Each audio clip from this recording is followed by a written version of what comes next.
सोचो एक वक्त था जब इंडियन वुमेन्स के पास ना प्रॉपर्टी का राइट था, ना डिसीजन लेने का हक और ना ही डिवोर्स का। लेकिन एक आदमी ने डिसाइड किया कि ये सब कुछ बदलेगा। 1947 से जस्ट पहले जब देश आज़ाद होता है तो वो थे डॉक्टर भीमराव अंबेडकर। लेकिन जब उन्होंने चेंज लाना चाहा तो पूरे देश में हंगामा मच जाता है। हिंदू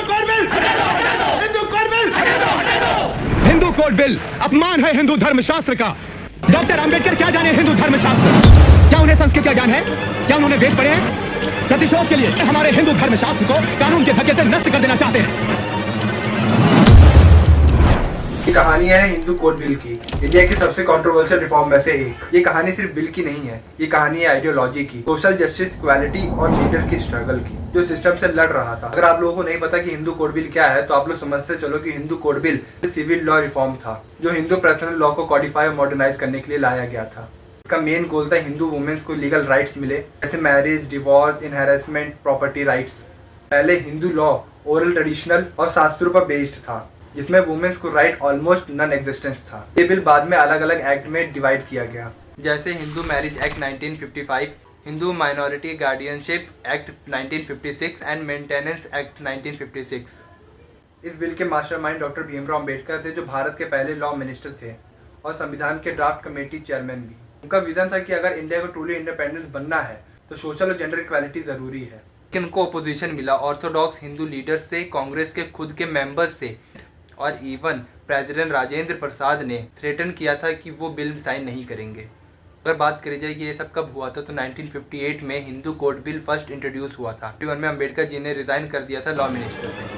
हिंदू कोड बिल को अमल में लाने की आशा नहीं मुझे यह निर्णय लेने से रोक रखा था, लेकिन इस बिल की मृत्यु के साथ जब विवाह और तलाक वाला हिस्सा भी खत्म कर दिया तो मुझे सदन का सदस्य बने रहने में कोई भी औचित्य नहीं दिखता। 1955 से लेकर 1956 तक बिल को तोड़ के अलग अलग लॉ के फॉर्म में पास किया। इसका डिस्कशन दिल्ली के अंदर कॉन्स्टिट्यूशन असेंबली और पार्लियामेंट में हुआ, लेकिन इसके ऑपोजिशन पूरे नॉर्थ इंडिया में फैल गए। दिल्ली में हिंदू महासभा और आरएसएस ने रैलीज निकाली, धर्म सांसद के नाम पर प्रोटेस्ट हुए। अब आप लोग सोच रहे होंगे कि ये सब इतना इंपॉर्टेंट क्यों था। अगर बात करी जाए तो हिंदू वुमेन्स को पहली बार लीगल स्टेटस मिल रहा था, इनहेरिटमेंट, डिवोर्स और अबॉर्शन के राइट्स डिफाइन किए जा रहे थे। इंडिया का पर्सनल लॉ रिलीजियस बेस्ड से सिविल बेस्ड बन रहा था। अंबेडकर जी का कहना था पॉलिटिकल डेमोक्रेसी मीनिंगलेस है जब तक सोशल डेमोक्रेसी एग्जिस्ट नहीं करती। 1948 में बिल जब इंट्रोड्यूस हुआ तो अपोजिशन इतनी स्ट्रांग थे कि बिल पास ही नहीं हो पाया। 1951 में अंबेडकर जी डिसअपॉइंटमेंट होकर रिजाइन कर देते हैं। नेहरू जी ने डिसाइड किया कि ये बिल एक साथ पूरा पास नहीं होगा, इसलिए उन्होंने 1955 से लेकर 1956 तक उसको 4 पार्ट में डिवाइड कर पास किया गया। 1951 में सेंसस के हिसाब से इंडिया में 350 मिलियन से ज़्यादा हिंदू थे, यानी डायरेक्टली इम्पैक्टेड।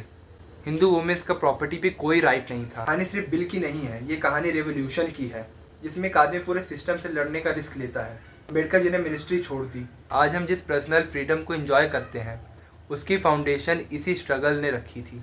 जय हिंद, जय भारत।